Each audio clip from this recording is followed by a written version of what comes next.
যেই মানুষটার অভাব আছে ওই মানুষটার সাথে দেখবে কেউ কথা বলবে না,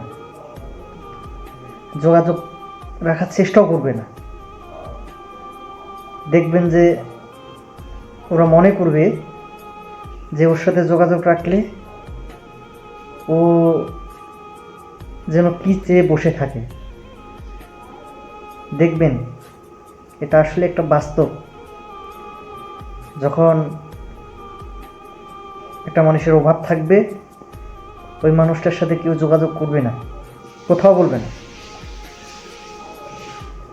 আর আপনার যখন টাকা পয়সা অনেক থাকবে দেখবেন যে আপনার বন্ধু বান্ধবের কোনো ভাব থাকবে না। তাই আমি বলি, টাকা ইনকাম করো, টাকার কোনো বিকল্প নাই। আর বাঁচতে হলে টাকা লাগবেই, আর এটা আছে বাধ্যতামূলক, আর এটা লাগবেই।